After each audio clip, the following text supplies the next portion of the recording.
Demencial. Lo que nos decía James, complementando las palabras de Vinca, es tremendamente interesante, porque vemos entonces dos situaciones críticas. Por un lado, la dependencia del abusado con el abusador. Entendemos que en la mayoría de los casos de abuso se trata de alguien que está muy cercano a la familia, al seno familiar. Hay no solo intimidad, sino que hay muchas veces tremendas confianzas.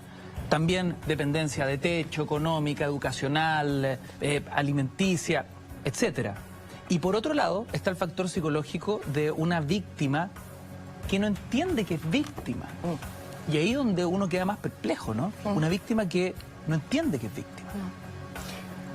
Mira, en algunos momentos se nos ha comentado que en realidad hay crímenes de lesa humanidad, ¿no es cierto?, que están bien tipificados, estos crímenes de Estado, ¿no es cierto?, de situaciones de tortura, asesinato, etc.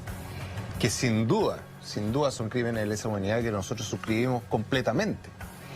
Lo que nosotros queremos agregar es que hay ciertos aspectos de esos crímenes que en general se han tipificado en adultos que son distintos en el niño, por lo que tú dices.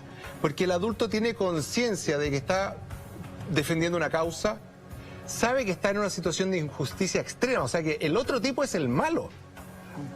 O sea, este hombre que me está torturando es en esas circunstancias es un torturador, es un tipo, pero de lo peor, te fijas, pero tiene conciencia de quién está haciendo, el que está haciendo el abuso de poder y del daño. ¿Y quién es la víctima? ¿Y quién es la víctima?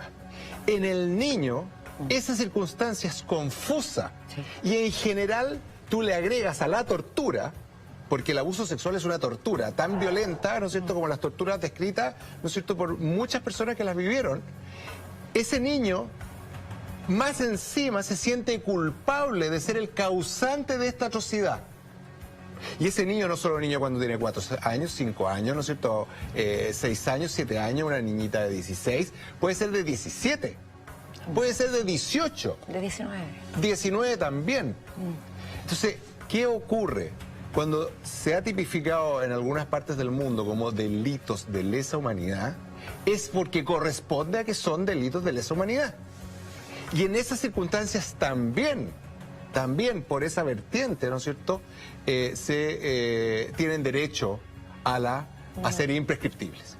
Hay otro elemento que lo dan los delitos de lesa humanidad también, que lo dan ciertas circunstancias humanas extremas, como la hambruna extrema, etcétera, que son elementos que te modifican genéticamente. Hoy en día, y pueden buscarlo en Wikipedia, lo que sea, ¿no es cierto?, busquen el concepto de epigenética. ¿Qué significa? Que nosotros nacemos con una genética, pero la vida nos la va modificando. Claro. Y esa modificación, el ambiente, el contexto, el smog, qué sé yo, parte de las enfermedades son variaciones genéticas. El ponerse gordito, ¿no es cierto?, es un proceso epigenético. El ser obeso es prácticamente ambiental. Pero ¿qué pasa? Uno cree que todas estas circunstancias uno se las hereda a los niños. No es cierto. Porque en el proceso de meiosis, ¿no es cierto?, que es cuando se forma el espermio o el óvulo, estas modificaciones que sufre la genética se limpian. Y tú heredas, ¿no es cierto?, una genética bastante pura. Tú estás heredando un potencial, entre comillas, lleno de oportunidades. Pero cuando ocurren estas circunstancias de lesa humanidad, campo de tortura, hambruna, abuso, existe la posibilidad de que esto no se limpie. Y se ha demostrado en víctimas del holocausto, ¿no es cierto?, nazi, que se pensaba en Nueva York que los nietos y bisnietos de personas, ¿no es cierto?, que sufrieron el holocausto tenían mayor depresión que la población normal porque los abuelos les contaban historias de esto. Pero después se demostró que no era así.